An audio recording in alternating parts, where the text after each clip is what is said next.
If you've got some differences with other leaders within the Herbalife company, I would ask you to settle those differences. In the interest of future, in the interest of doing the billions we want to do. Because when top leaders don't work together, I'm telling you, it is incredibly costly to the whole company. When it's costly to the whole company, it's costly to each individual organization. But if we work together, all of that can be taken care of. Even if you've got some differences, find something you have in common and see if you can't work together while then you work on settling those differences. If Marcus Lehman and Alan Lorenz had not settled their confrontation years ago of personal and business philosophy, it would have cost Herbalife at least $500 million. But the fact that they got together those years ago and started working together as powerful leaders in Herbalife, that $500 million now belongs to all the Herbalife family because they settled their differences and worked together.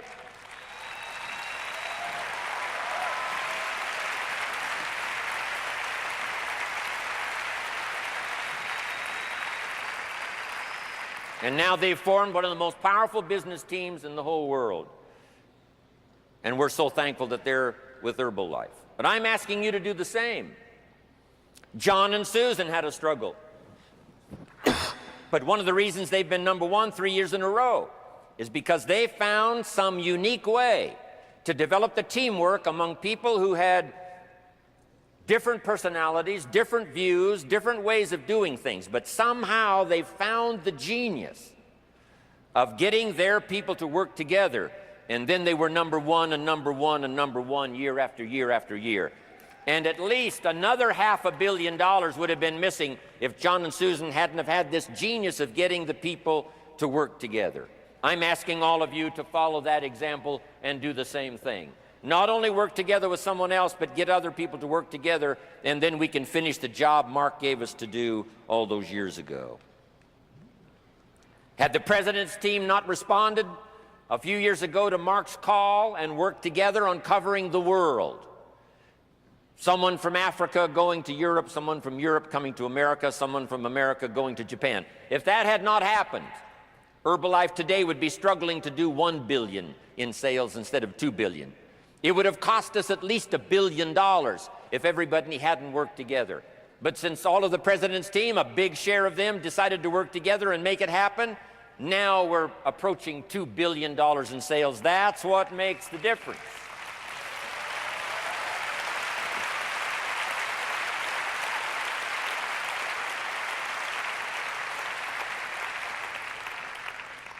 About a dozen years ago, before Herbalife reached some sense of unique corporate maturity, there were some differences and some disagreements that didn't get fixed and didn't get put together, and it's cost Herbalife billions of dollars. If all of it could have been settled back there a dozen years ago, today Herbalife would be doing $3, $4, $5 billion a year in sales. Not working together is so costly. Not settling these little differences is so costly. I don't want these billions to be missing in the future. I want every billion. I'm jealous about every billion in sales because of what it represents. So let's get it done and let's work together.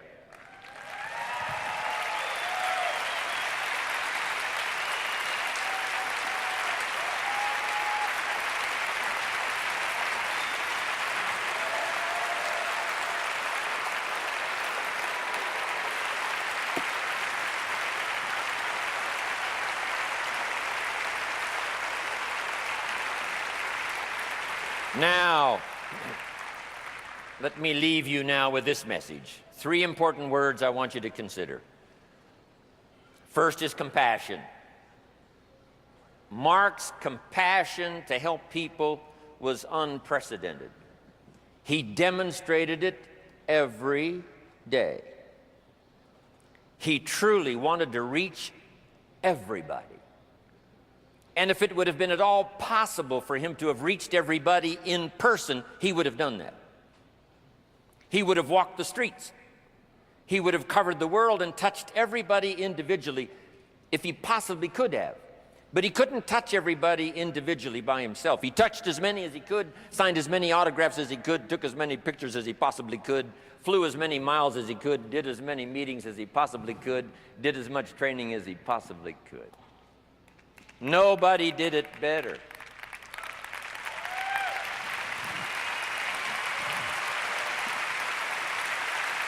And the reason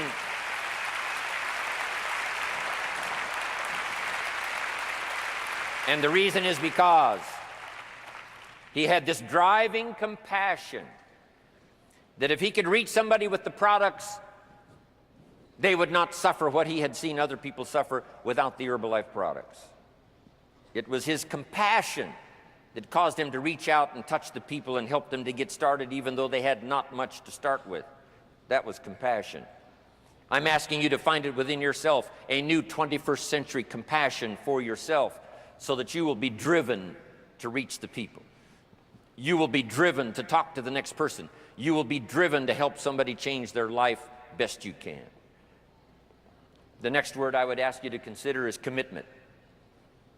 If all of us will commit to the dream, if we will commit to the opportunity, if we will commit to the chance to be the best in influencing our industry, the best in network marketing around the world, a commitment of developing leadership second to none, of putting together a team that can finish the job over the next few years, committed to the next 20 years, if all of us will make that personal commitment, I'm telling you the collective commitment will be unbeatable as we go now country after country with the 49, 50 we've already got, using all of that information, all of that experience, getting to the rest of the countries of the world with commitment. We can do that. The collective commitment will be awesome. Our total collective commitment can solve any problem, develop any product, go any place, reach any community, and touch anybody that needs to be touched with the Herbalife opportunity. There's nothing more powerful than collective commitment. I promise you mine, and if you will promise yours to me, and I promise mine to you, and we promise ours to Herbalife, and we promise that we will work together with each other, that commitment will help us finish the job.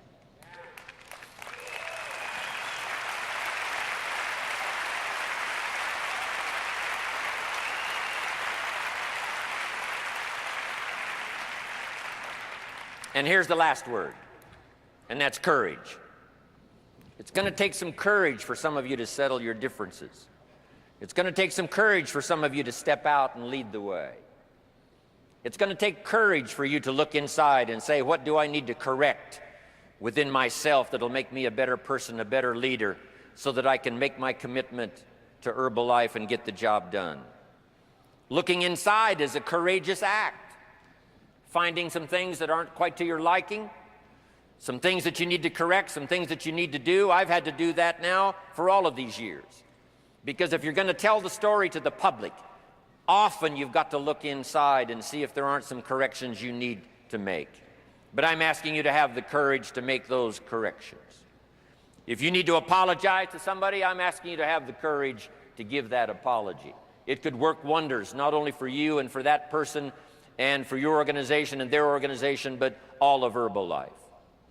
If you have to take the first step, I'm asking you to have the courage to take the first step. If you have to make the first call, I'm asking you to have the courage to make the first call. And if we will take that kind of personal responsibility and look after ourselves, that we become honorable, that we become people of integrity, that we leave the door open to work with whoever wants to be responsible to get the job done in the future, there is not anything Herbalife cannot accomplish, and the next few years of the 21st century belongs to Herbalife.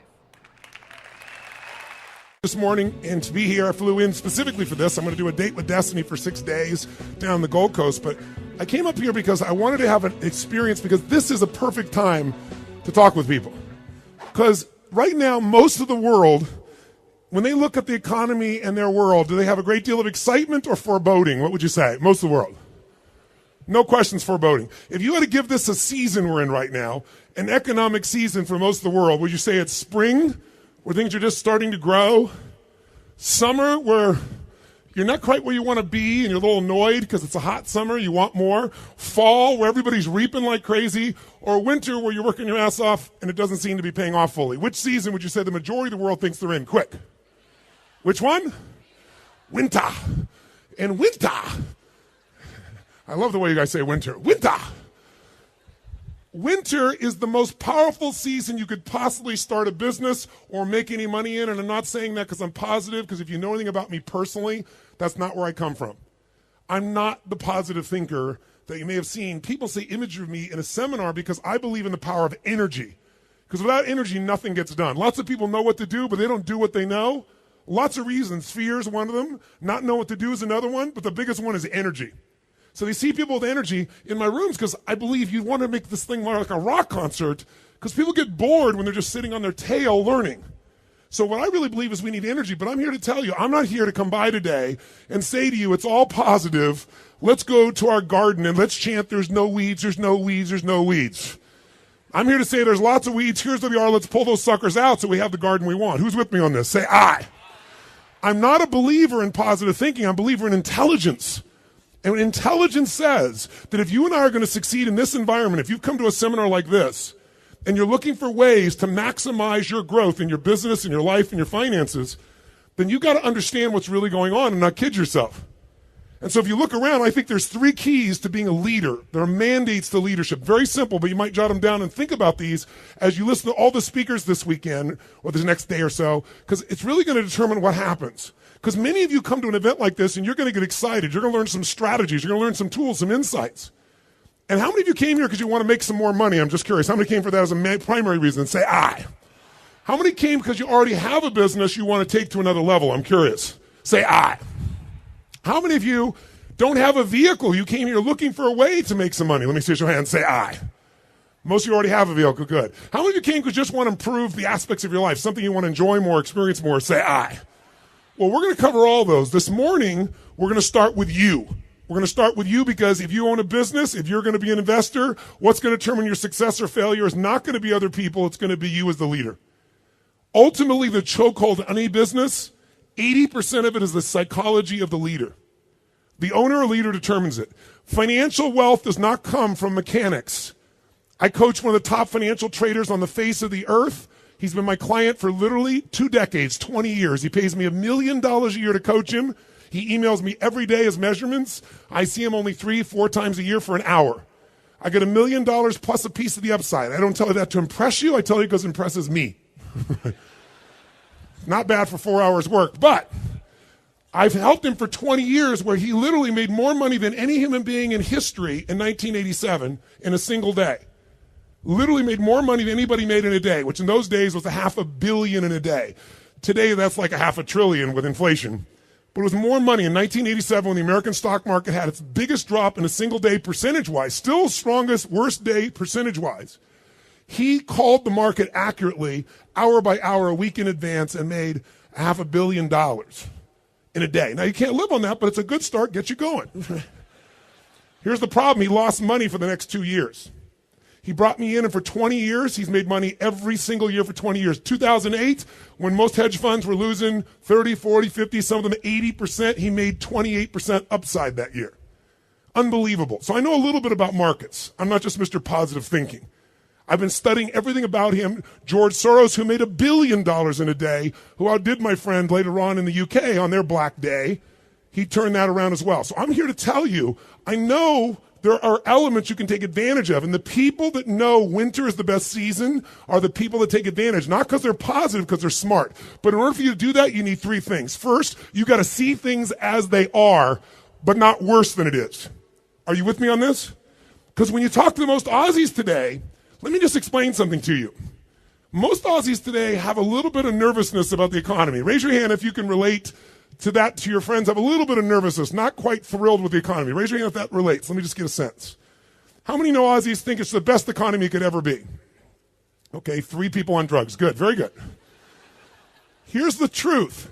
There's a little nervousness because of Europe, obviously.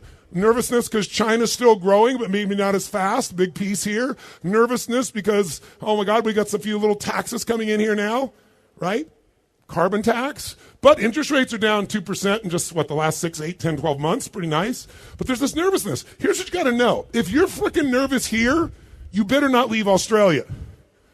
Because there are 7 billion people on the planet, and they all freaking wish they lived in Australia. You're in the best position of any country in the world. That's not to say there aren't challenges. Your real estate market here is definitely inflated to a mass level, and you haven't had a big correction. There are things that are going to occur here. But you got to see it as it is, but not worse than it is, or you're not going to act out of fear. How many follow what I'm talking about here? Say I. And why do most people make it worse than it is? You tell me. Why do most people make it worse than say, oh, you can't even believe. Why even try? The whole economy is just going to tank anyway. Why do people come up with this stuff? Because they're so afraid to what? What's the word no one likes to say? Let's hear it. They're so afraid to fail. So they look for a story to cover them. It's like somebody says to me, I can't lose weight because I'm big boned. No, you're freaking fat. Let's just tell the truth here. Right? Is it true? You're fat. I mean, I'm not making a judgment. You're fat. I was big boned. That was my story. I was 38 pounds heavier than I am now, and my story was I'm big boned. I'm still big boned, and I'm 38 pounds lighter. We come up with a story because we're afraid to fail. What you have to do is see it as it is, not fake yourself and say everything's positive, everything's wonderful. You'll get killed doing that in business. You got to be smart. You got to see it as it is, but not worse than it is so you don't take advantage. Does this make sense? Yes or no? Second key is really simple. You got to see it better than it is or you won't do anything. That's the second key. You got to see it better than it is. That's what a leader brings to the table.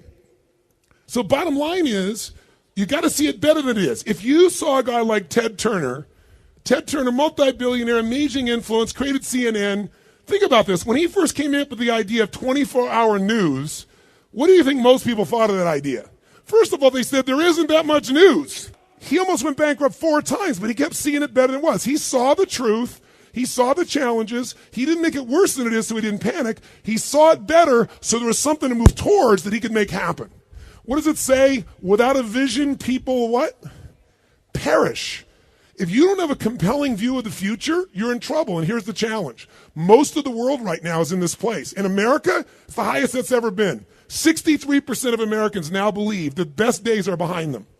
They believe specifically that the future for themselves and their kids will be far less than it is today. That's 72%, by the way, of Germans. 81% of French people believe that. Now, Aussies are in a great place, so one thing you got to do is celebrate where the hell you live. Give a little hand for living in Australia, ladies and gentlemen. Come on now. So, if you're going to be smart, you got to go, we got a young group of economy. We've got a young generation coming up. We certainly have some ties to some amazing resources that are natural resources for us. And yes, the spending is not as high, and yes, there's going to be a correction. But guess what? Some people's winter is devastating. Other people's winter is mild. So far, yours is mild. I'm not saying it won't get worse. But here's what I can tell you. If you see it as is and you see it better than it is, you'll know something. The greatest investors, the greatest financial success in history, the first man to become a billionaire by investing alone is a man who was a friend of mine. He died about 4 years ago named Sir John Templeton. Sir John Templeton started out with nothing. He wasn't Sir John. He was a guy that basically grew up in this tiny little town with nothing to his name. He worked hard, and he decided to save his money and find a way to invest. But he had one cool secret. He realized when things are going well, what do people want for their property when things are going really well? A high price or a low price? Which one? High price. When things are going well, do they want a high price or a low price for their shares? Which one? High price. When things are going unhappy, when things are terrible, when things are going well, people think it's going to go well forever. When they think it's going bad, they think it's going to go bad for how long? Forever. When things are going really poor, what does that guy want for his shares or his home? A high price or whatever he can get? Which one? Whatever he can get. So his mindset was really simple. I'm going to make all my money, write this down, during times of maximum pessimism. I'll make all my money during times of maximum pessimism. If you can, when everybody else is freaking out, seeing it worse than it is, you can see how it really is, not kid yourself, not just be positive, but see it better than it is and see where the advantage is. And you can do the third step I left out, which is once you see it better than it is, you got to make it that way. You got to come up with a strategy and action plan to make it that way. If you can do those three things, you can take advantage. And he did it. I'll tell you how he did it.